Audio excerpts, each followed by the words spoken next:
Podcasters assemble.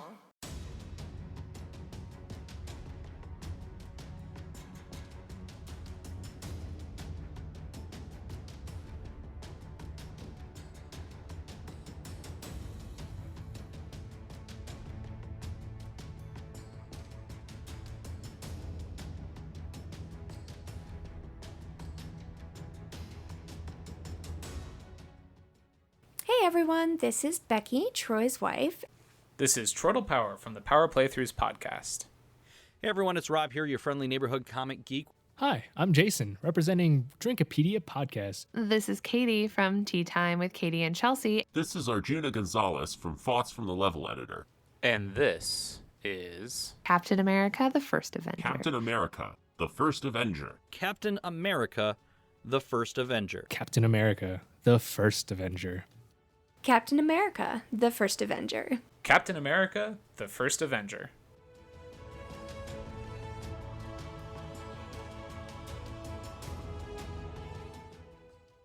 Now, I mean, let's be honest, Captain America is my goddamn favorite hero of the MCU of all time, man. My favorite hero moment is near the beginning of the movie when Steve Rogers is getting beat up by that guy outside of the movie theater. Steve says, I can do this all day. You know, he's always ready to fight, scrawny little kid. God, great. So even before Steve Rogers became Captain America, he never really knew when to back down in a fight. And he always pushes forward even when it's very clear that he's beat or he's outmatched. He just never gives up. He needs Barnes to come in and save him because we've had like 4 movies right now where the protagonist is either some sort of super rich and smart inventor or a super smart scientist or a Viking demigod. And it's cool for once to have a protagonist who starts out from very humble and weak origins. And he doesn't need to have all of that before he becomes the superhero that he will be. And that's why Erskine calls him he's a good man with a good heart, which is precisely why he chose him in the first place, because Steve was just so much more than what he wanted to become. He was a good man and he had a good heart. One of the things I always forget about this movie is that it's got Tommy Lee Jones in it. What the heck is he doing here? It's so weird to me that Tommy Lee Jones is in this movie.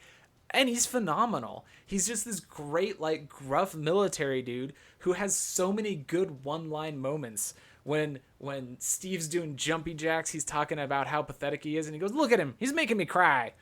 When he's, in training and, Tommy Lee Jones's character pulls that grenade and tosses it out there, and everybody runs and hides, and yet... Chris Evans taking that, landing on that grenade, taking the bullet in a training situation to prove, that he's just the best morality wise. He's Cap, man. He's fighting for your freedom.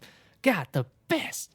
Because the serum enhances who you already are. And the other guy that Tommy Lee Jones's character really wanted to be part of the project he was a bully. So giving him the serum would only enhance him being a bully. Whereas Steve was not that, where he was beaten down a lot, but that never really stopped him from rising up to a fight where it was clearly he was outmatched, but it didn't matter. And Erskine kind of looks at Tommy Lee Jones and he goes, "Well, he's still skinny." This is great. Tommy Lee Jones is so good. Erskine is sitting on the bed talking to Cap the night before his procedure.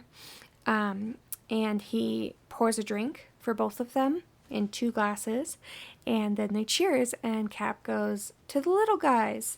And Erskine goes, wait, what are you doing? You have procedure tomorrow. No fluids. And then Cap says, "All right, well, drink it after." And Erskine goes, No, I don't have procedure tomorrow. Drink it after. I'll drink it now." It's great.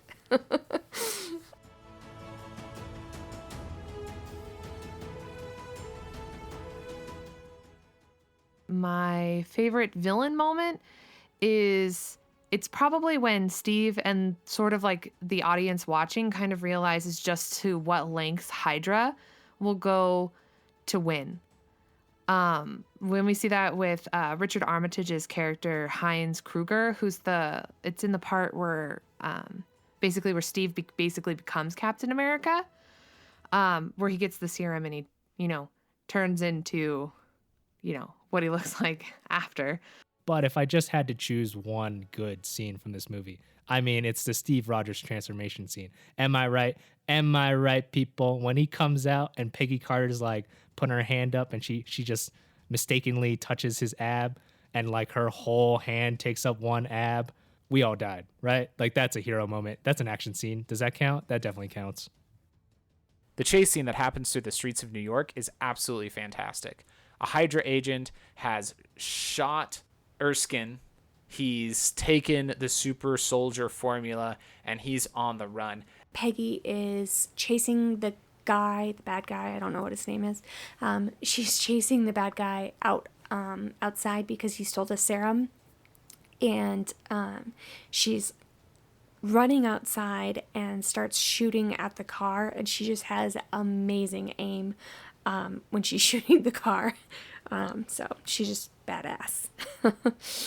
And Steve, in his new super soldier body, just runs out in the street barefoot and starts chasing after him. And it's great because that's what Steve does. This isn't a Captain America moment. This is a Steve Rogers moment. He's running through the streets. He's jumping on top of cars. He knows New York City well, so he's able to cut down alleys and cut the guy off. He's not used to his body yet, so he does smash through a window display. But he just keeps going. He keeps chasing the guy.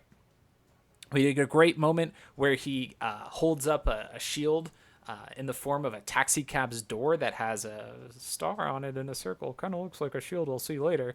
And he deflects some bullets with that. And then, oh no, the Hydra agent has taken a kid captive and chucks him into the water. And the kid's like, it's cool, I can swim. It's one of the silliest moments, and I love it. Cap keeps running after the guy who jumps into a sub and takes off. There's no way Cap's going to be able to stop a sub, but he's Steve freaking Rogers. So he dives into the water and starts swimming after the submarine and totally catches the guy. It's fantastic. I love seeing Steve just go, go, go, because that's what he does. As he says over and over again, I can do this all day. Heinz Kruger takes the cyanide pill after he kills Dr. Erskine and steals the vial and like runs and like grabs that kid, and there's like that whole chase scene and all that stuff. But I don't think anybody really realized just how like deep Hydra will go to win. And obviously I think this is when they start to realize just like the existence of Hydra and just how like entrenched in how deep they're going. So this kind of gives you this more indication of that Hydra just won't go away, that this maybe not be the end of it, even though this is sort of the beginning of the film already. So obviously we're going to get way more of that as the film progresses with more and more of Hydra, right? But that's the whole thing, is that we hear that, you know, when you cut off one head, two will take its place. And that's what Hydra's thing was, is that even though you kill or take away just like one part of Hydra, that doesn't mean that you're going to get every part of it. And we see that obviously much later on when we see just how entrenched Hydra became, because they didn't really realize the breadth of Hydra's reach. And this film gives us sort of that first indication of just how big Hydra really is.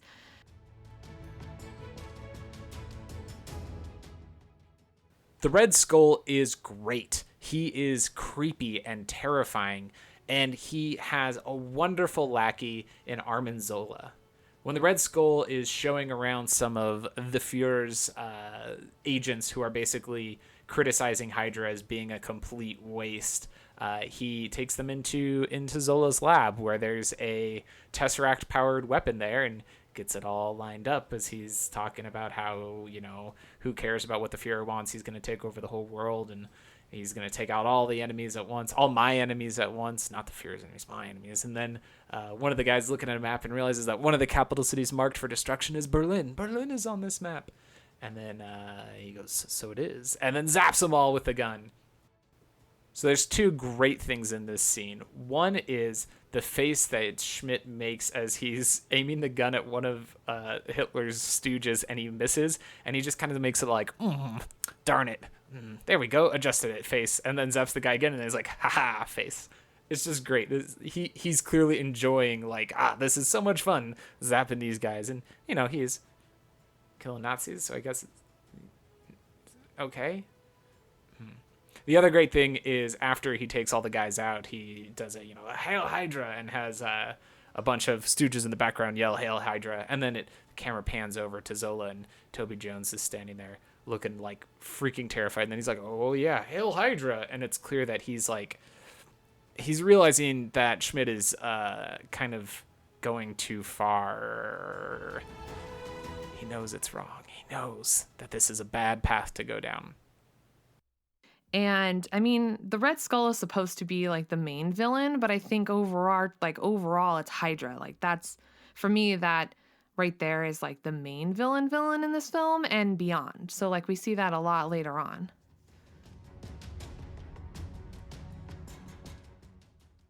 After Steve Rogers goes through the transformation procedure and ends up all buff and ripped, he's ready to go fight in the war and thinks that's where he's headed when he gets told that basically he's going to be shipped off to a lab to be studied as a freak.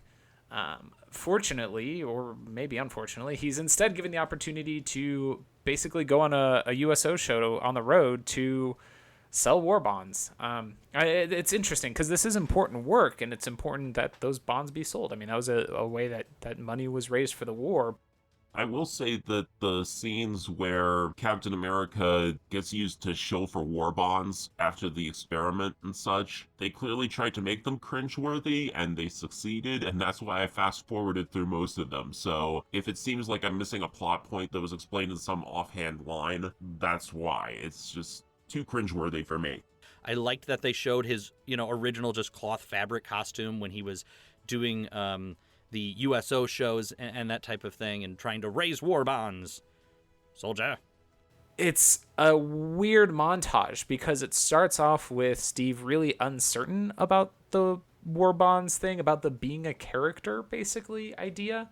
And then as the montage goes on, he's clearly getting into it. He's starting to know his lines really well. He's starting to really ham it up when he's acting. He's getting real into punching Hitler in the face.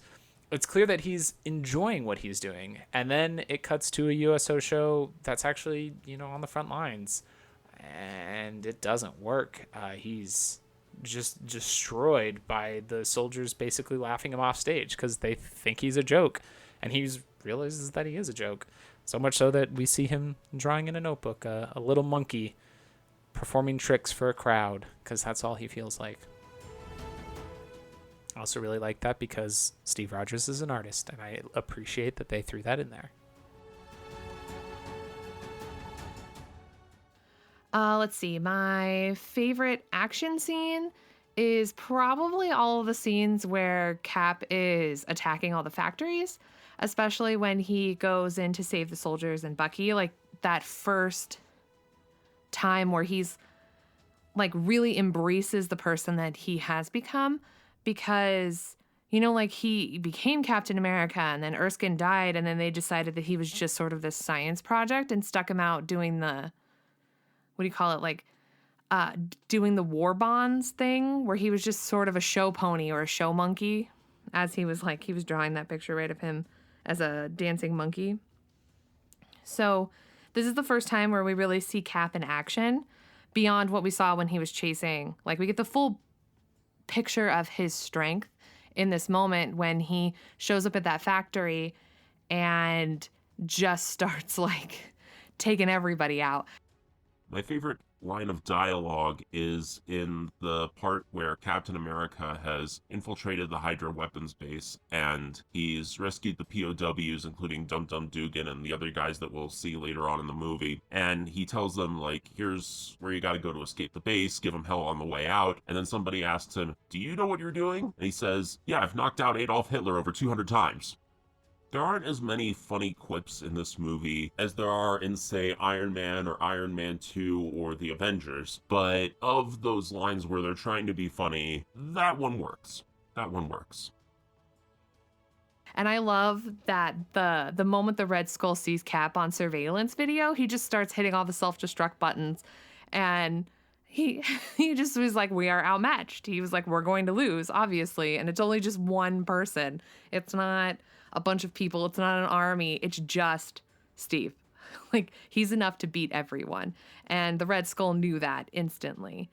I think my favorite villain moment is the one where Captain America first meets Red Skull, and Schmidt takes off his mask and reveals the creepy Red Skull, which I remember from the Captain America and the Avengers video game, and I was like, yeah, that's the guy I beat up in a video game several times back in the day. And then everything about that fight scene and the way that the action plays out after that is very well done. Like, even that close-up where Red Skull manages to make that fist-shaped dent in Captain America's shield, whereas he's like seemed invincible and been able to steamroll everything in his path leading up to that. And there's something about action movie tropes where, you know, the hero and the villain fight it out in a building that's self-destructing. It's like happens in a lot of action movies, and it's often like really good. And then it has that scene at the end where that support beam is completely fallen off, and Captain America and Barnes are trying to get out of there. So Captain America does this huge running jump across the roof of the building, not across the roof of the building, but like way high up there on the catwalk. And it ends with like flames flying up everywhere. And of course they make it, but that whole scene where he's just jumping over there, that was very well done.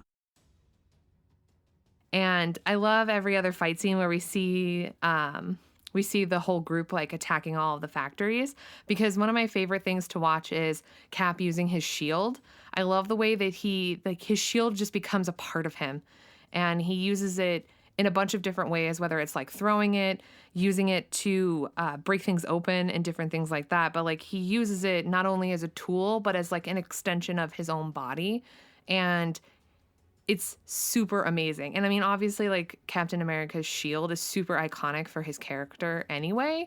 So it's really amazing just to watch the way that he uses it in the different fight scenes. So like, I'm just a Captain America fangirl over here. This movie has like several scenes in it that could have worked as the final battle in any other action movie, but then no, there's even more stuff after that.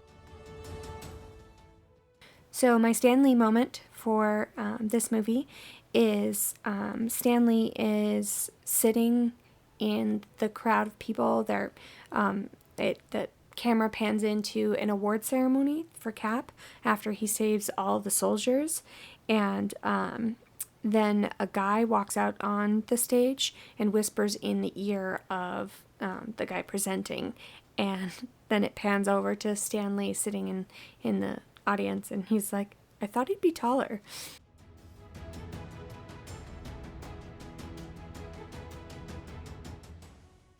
Him and every Peggy Carter moment, the best hero moment. He's such a chivalrous guy. He's definitely a virgin. That's addressed in the movie, I guess. He's just so innocent. I love Steve Rogers.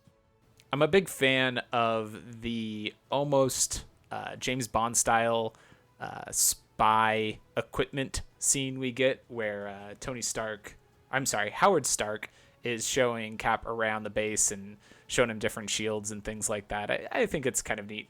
It was cool seeing the steampunk, probably wouldn't be the right word, but the way that these Marvel movies work, they're very dependent on having like characters examining something in some high-tech setup or whatever. But it's World War II, so they have to make it look like it sort of vaguely fits in the time.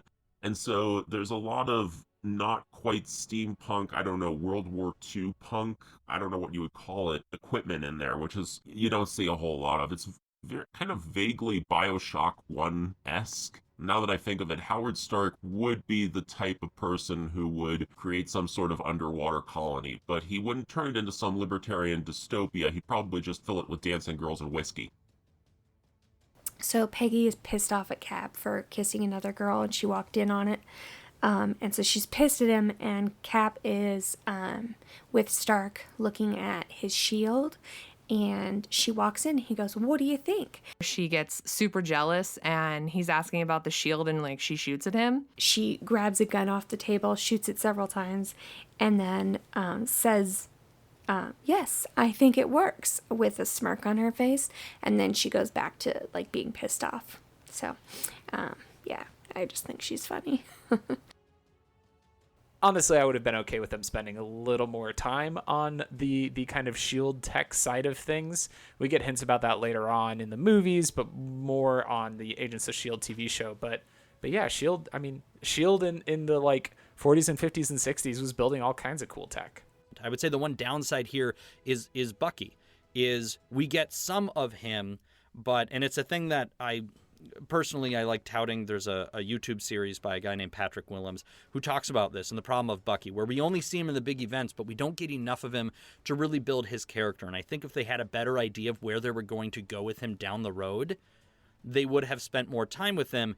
And I think the series as a whole suffers because of it, because we end up focusing so much on Bucky, and Bucky being somehow the frame of reference or the window through which we're supposed to view Steve Rogers, but we never really get to know that much about Bucky outside of he's also there and he's Captain America's friend. And maybe that's all that matters.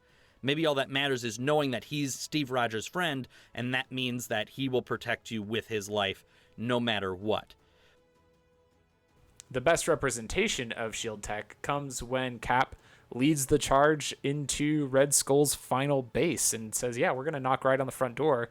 And we get a very Return of the Jedi feeling scene of him riding a motorcycle up and taking out other motorcycles with Hydra agents on them right up to the front door. And he's got a bike that's got all sorts of tricks on it. It's got tripwires. It's got flamethrowers, I think. It's got grenades ready. It's a cool tricked out spy bike. And man, I've never played the First Avenger video game, but if it doesn't have a sweet action sequence on that motorcycle, they did something wrong. Tommy Lee Jones is driving the Hydra vehicle towards the plane that Red Skull is taking off on. That's full of bombs to blow up all the capital cities in the world. He's got Steve Rogers in the car. He's got Peggy Carter in the car. They're going to go catch up to the thing. Steve's going to jump onto the plane. Peggy gives him a kiss for good luck. And then Steve looks at Tommy Lee Jones and he goes, I ain't kissing you. It is probably when Steve chooses to sacrifice himself to save everyone at the end of the movie. So this is probably also the most heartbreaking part. I think that's the thing about Captain America is that he can be so selfless sometimes. I mean, we see later on down the line that Cap maybe isn't so perfect and that he makes selfish choices sometimes about different things. But in this particular moment, he chooses to be selfless and to sacrifice himself. So in terms of dangling threads, this movie has a couple with the Tesseract, with Steve Rogers getting frozen, as we all know. But probably the longest con and the biggest payoff of the MCU, Red Skull vanishes, not declared dead or confirmed dead within the MCU. About 10 years later, 8-9 years later, we get him back in Infinity War. What a great payoff. What a great interconnectivity, one singular universe. Love it. I mean, right? My favorite dangling threads. Did I understand the end of the movie right? That Red Skull got sucked into Asgard? Or maybe one of the other worlds connected by Yggdrasil? I'm just watching this in the context of having seen Thor, and they sure seem to try to make it look like that. Man, the Tesseract has traveled. I assume there's more story about what happens to it between when it gets discovered by Howard Stark and the events of Captain Marvel.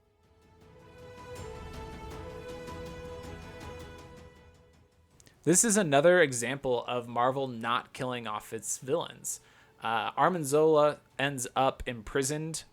He's left with Tommy Lee Jones, left in his care, I suppose. And the Red Skull at the end of things isn't killed. He holds the Tesseract in his hand, and we see a portal to another galaxy open up and suck him up into it molecule by molecule. I mean, I suppose he could have been killed by that ordeal, but it's unclear. It's inconclusive. There was no body. And in the world of comics, if there's not a body, they're not really dead. And, well, even if there is a body, they're usually not dead. I like, though, that this is another example of villains who can come back. And obviously, later on in the MCU, we're going to hear from both of these characters again. But overall, I enjoyed it. I enjoyed it for what it was. I thought the Red Skull was done fairly well. I was kind of sad to see him go, for now. Spoilers, maybe. I think my favorite villain moment, I think the Red Skull is a solid villain throughout this movie. I just love the fact, though, that he's played by Hugo Weaving. And Hugo Weaving has gone on record many a time to say that he hates this movie. He hates the character. He hates the makeup, and that he'll never play him again. And he didn't. The Red Skull did, as we all know, show up again in Infinity War. And I just love that it's just not Hugo Weaving. He's a great actor, and he did a great performance. He just hated every minute of it.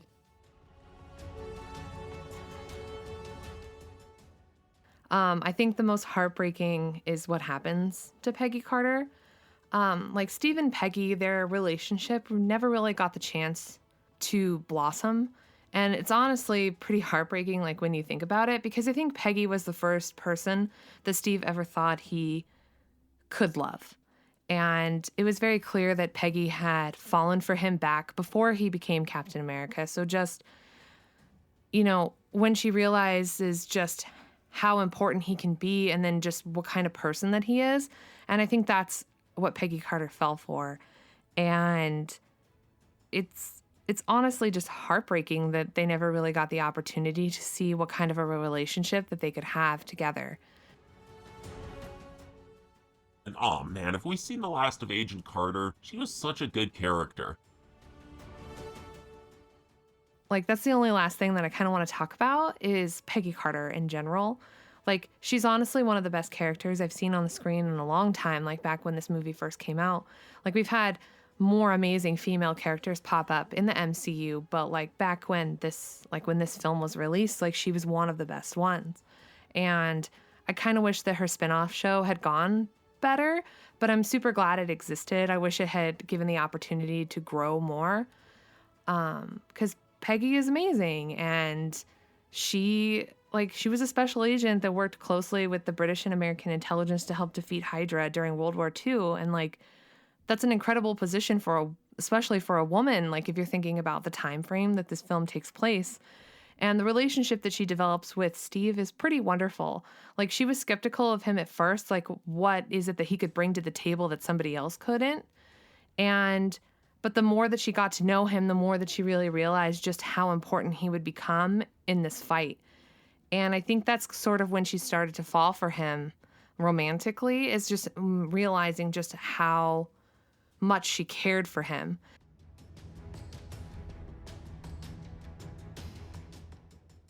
But it was really not until the Russo brothers come on board and you get the Winter Soldier and you get the Avengers, and you get more story surrounding Captain America and more glimpses into the character of Steve Rogers, that you get to go back to Captain America, the First Avenger, and really enjoy it more. You see what Chris Evans and what the writers are starting to put in there to develop that character, but it's not until he gets to the modern day that you really get to a better sense of who Captain America is, because when you're showing it in the 40s, he sort of embodies all that is great in America then, if we're being, that whole short-sighted thinking that America was better at one point than another type of thing. I think you guys all get what I'm talking about here.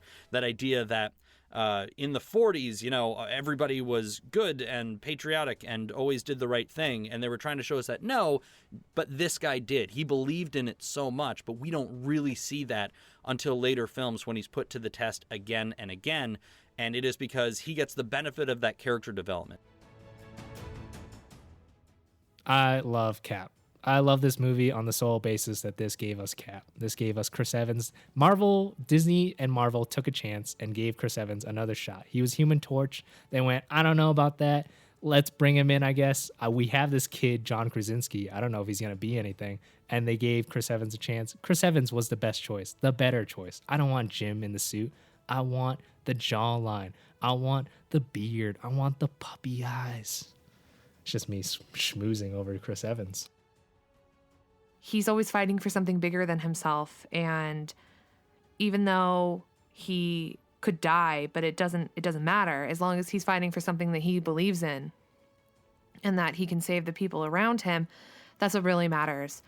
And even sacrificing himself, even though like saying goodbye to Peggy was so hard, he knew it was something he had to do.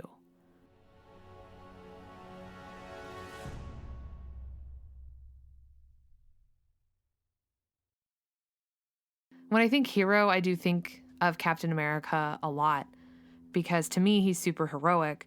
I mean, he's not perfect because he does make bad choices later on down the line, but that doesn't make him any less heroic.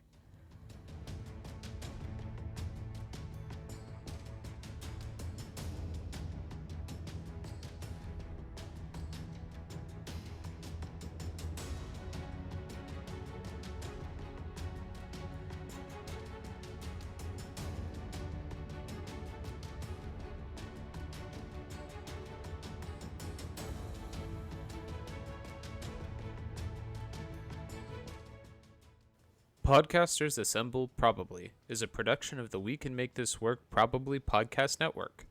This episode edited and produced by me, Troytle Power.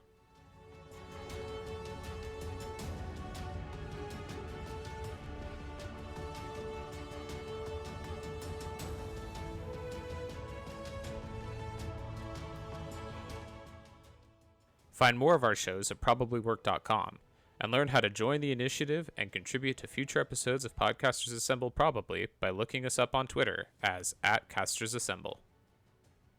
Submissions are always open.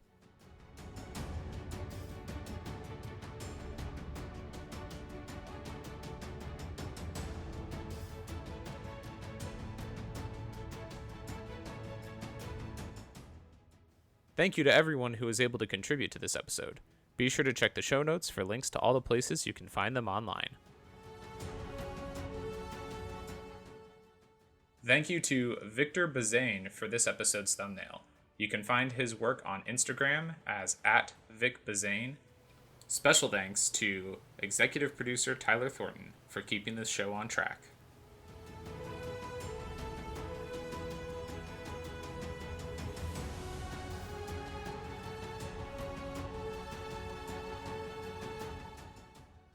It was all fine. It was all fine. It's a good setup for the rest of it. And of course, it feeds us into the Avengers.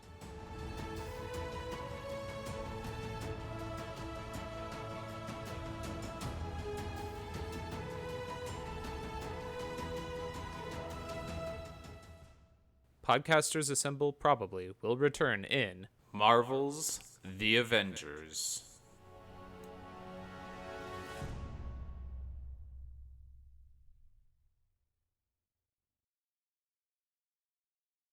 Dangling threads. I mean, my favorite dangling thread is Chris Evans' dangling thread. I do enjoy the angle of that dangle.